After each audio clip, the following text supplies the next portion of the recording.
Magandang gabi sa inyong lahat. Narito na naman ang panibagong kwento na inyong mapapakinggan.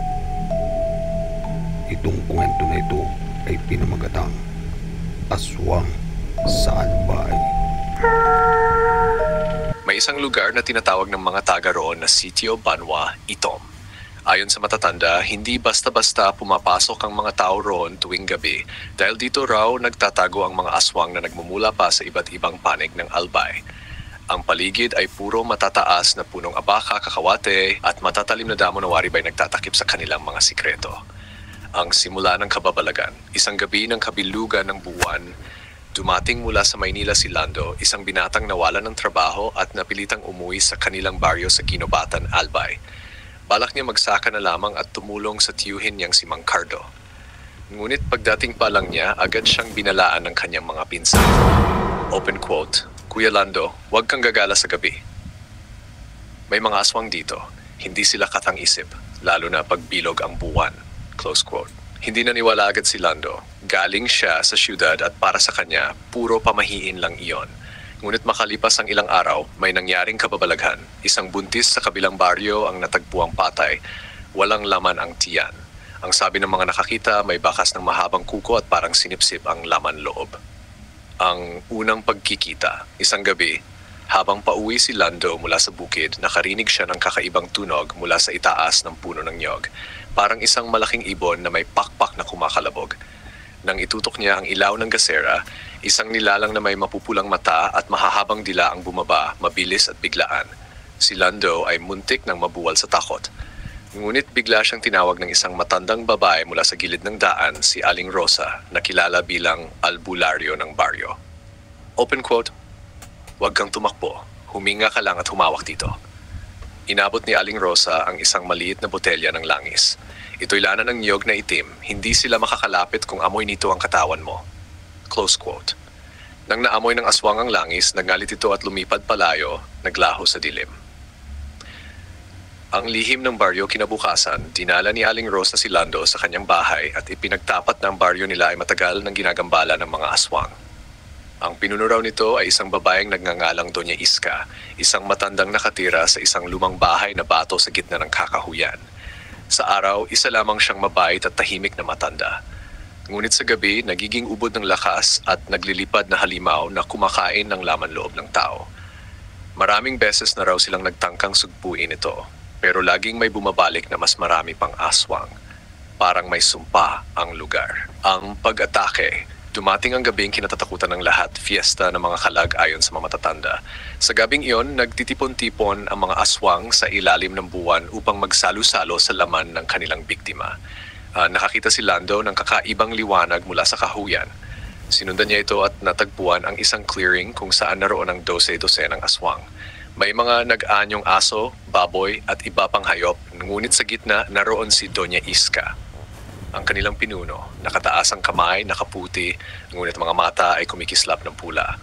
Biglang may hinila silang kabaong mula sa lupa. Nang buksan iyon, isang bangkay ang nandoon, sariwa at mukhang bagong libing. Magsisimula na sana magpiesta ang mga halimaw nang biglang bumugso ng malakas na hangin. Dumating si Aling Rosa dala ang krus, asin at ang anting-anting ng San Benito. Kasama niya si Lando na may hawak na gulok at ang bote ng langis. Ang labanan nag-umpisa ang matinding laban. Ang mga aswang ay nagliparan, may mga humahagis ng bato, may mga uungol na parang baboy ramo. Si Lando ay buong tapang na nagtaboy gamit ang gulok na binuhusan ng banal na langis. Kapag tinatamaan niya ang mga halimaw, nag-aalab ang kanilang balat at sumisigaw sila sa sakit. Ngunit si Doña Iska ay hindi basta-basta. Lumapit siya kay Lando at biglang nagbago ng anyo. Mula sa isang matandang babae ay naging napakaganda at batang dalaga.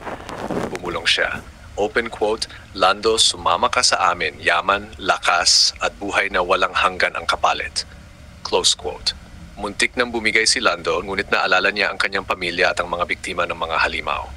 Isinigaw niya, open quote, hindi ako magiging katulin niyo, close quote. Sabay ni hampas ang gulok sa dibdib ni Doña Iska. Sumambulat ang itim na usok at dumagundong ang lupa. Isa-isang nagsilayas ang mga aswang habang si Doña Iska ay nagliyab at naglaho. Ang pagwawakas pagkatapos ng laban, bumalik ang katahimikan sa baryo. Ngunit ayon kay Aling Rosa, hindi pa tapos ang lahat. Ang mga aswang ay nagkalat pa rin sa iba't ibang bayan ng Albay, nagtatago at naghihintay ng bagong pinuno. Makalipas ang ilang buwan mula nang matalo si Doña Iska, tahimik ang buong baryo. Si Lando ay patuloy na nagsasaka at tumutulong sa mga kapitbahay. Ngunit isang gabi, habang nasa bukid siya, nakakita siya ng kakaibang apoy na parang sumasayaw sa hangin, mga San Telmo. Biglang nagbalik sa kanyang alaala ang babala ni Aling Rosa. Open quote, "Kapag lumitaw ang mga apoy sa dilim, tanda iyon na may bagong pinuno ng mga aswang na nabuo." Close quote. At hindi nga siya nagkamali. Kinabukasan, isang matanda ang natagpuang walang laman ang katawan. Ang dugo nito ay naubos at sa balat ay may tatak na hugis kalapati. Hindi iyon lagda ni Doña Iska. Isa itong bagong halimaw. Ang bagong pinuno, nabalitaan ng lahat na ang bagong pinuno ng mga aswang ay si Kapitan Goryo, dating pinuno ng baryo na matagal ng patay. Ngunit ayon sa mga nakakita, muling bumangon ang kanyang katawan mula sa libingan. Sa araw, nag-aanyong tao at naglalakad-lakad sa paligid, ngunit sa gabi, nagiging dambuhalang aswang na kayang lumipad at kumain ng kahit sino. Ang nakakatakot pa, dala niya ang mga kaluluwang alipin ni Doña Iska, mga dating biktima na muling binuhay bilang mga manananggal, sigbin at tiktik. Ang panaginip ni Lando. Isang gabi, nanaginip si Lando na nasa paanan siya ng mayon. Sa panaginip, nakita niya si Aling Rosa na may hawak na krus, ngunit nakapiring ang mga mata. Sinabi nito, open quote, "Lando, darating ang oras na ikaw na lang ang tatayo laban sa kanila. Hanapin mo ang krus ng mayon. Ito ang tanging makakatalo sa bagong pinuno." Close quote. Pagkagising niya, tumungo siya kay Aling Rosa. Doon niya nalaman na totoo ang panaginip. Ang krus na mayon ay isang sinaunang krus na nakabaon sa loob ng isang kuweba sa paanan ng bulkan. Ayon sa alamat, itinanim iyon ng mga misyonerong Kastila upang itaboy ang mga demonyo at halimaw. Ngunit para makuha ito, kailangang dumaan sa maraming pagsubok.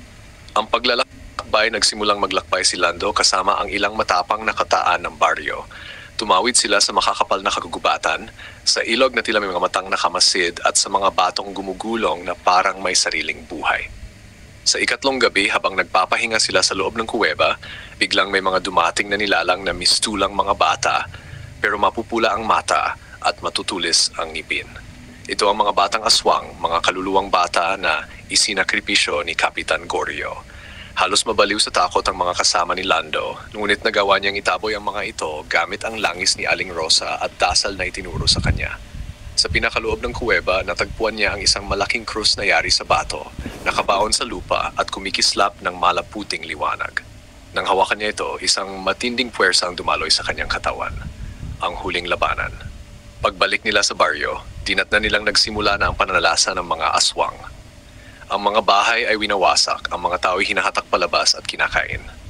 Sa gitna ng kaguluhan, naroon si Kapitan Goryo, ubod ng laki, may pakpak at may matulis na pangil na kayang sumira ng bakal. Sumugod si Lando, hawak ang krus ng mayon. Kapag itinututok niya ito, nagliliyab ang balat ng mga aswang. Ngunit napakalakas ni Kapitan Goryo. Sa isang hampas lamang ng pakpak, napon si Lando sa lupa at halos mawala ng ulirat. Abangan ang mga susunod na mga kwento dito lang sa KLTV Kwentong Kababalagan.